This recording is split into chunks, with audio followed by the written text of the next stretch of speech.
Well, howdy, and good afternoon, everyone. After getting some construction criticism on the last TARDIS Rewrite video I did, I decided to kick it up a little bit of a notch and do a little bit of an improved review of the next one. So today we're going to be tackling a very special TARDIS Rewrite extension. Many of you Whovians would probably know this console on sight. It is one that we all know and love. Give it up for the 2005 TARDIS Rewrite.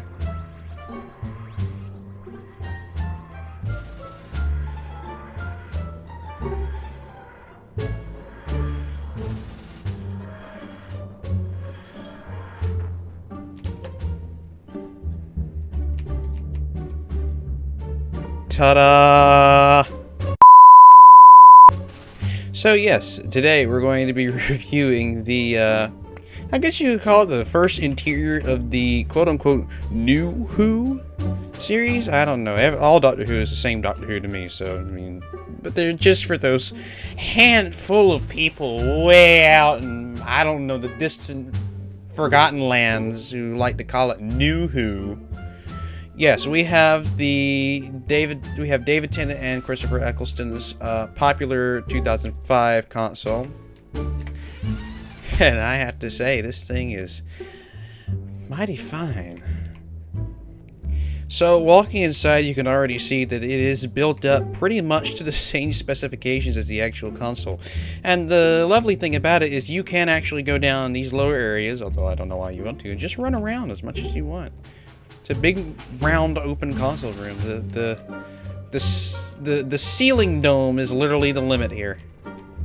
Literally the limit. I'm not even kidding you. You can't get past the ceiling dome either. I mean, even the console is up to specifications. I mean, there's all sorts of things you can hit on here, like this little trackball here, this other trackball here, this button, which I'm not exactly sure what this does, but it does something. And then this thing, these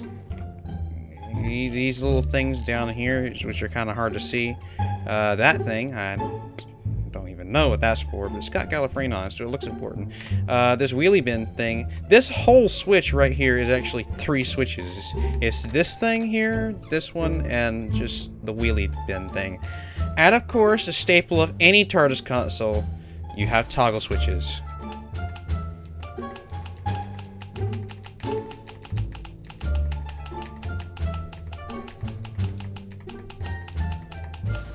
And of course, look at this beautiful time rotor. I mean, come on, who doesn't love this thing? I have to admit, out of any of the consoles that I've ever seen in the entire series, this one still remains my favorite because it's just so systematic. It's so fluid and systematic inside this console here. I mean, here you're flying a TARDIS that looks organic as shit with the junkiest pieces of shit in the universe as your controls, and yet you have this beautifully handcrafted time rotor. Just beautifully handcrafted. Sometimes you can find switches that aren't normally in plain sight on this console. For instance, these can move, as can this one. But I have to say the most interesting one that I have found as of yet is this very, very tiny toggle switch. Right here. Look at it go. It's so tiny. It's adorable. And of course, as is with any TARDIS, there is also the dematerialization lever, which, along with every other TARDIS rewrite that we'll be reviewing in the series, including the last one, is functional. Look at that time rotor. That is beautifully, beautifully functional. And also, a single staple of this console is that it shakes harder than San Francisco on a Friday afternoon, so... And of course, this time, you get a very, very comfortable seat to sit in.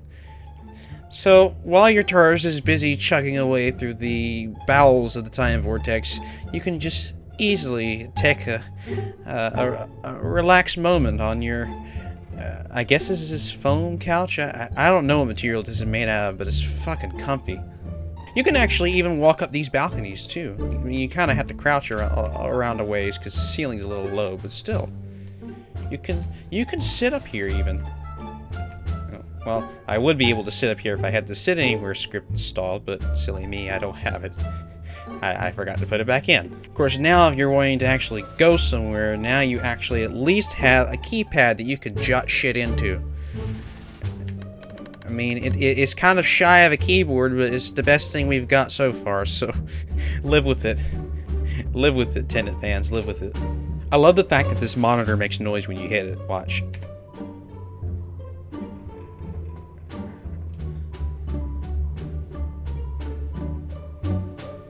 Amazing. Plus, you can actually hit it just like the real 2005 console whenever it just doesn't work for you. Come on, you motherfucker, start going.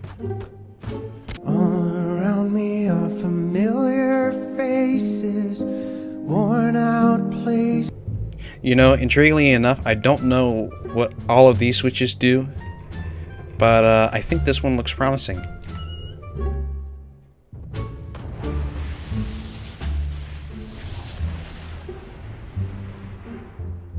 So all in all, I think that's pretty much going to conclude my review for today. Thanks guys for sticking around my pretty much semi-dead channel. Leave a like if you did, and be sure to share with your friends if you want them to experience the joys of terrible YouTube content. But as always, I'll be seeing you guys until next time.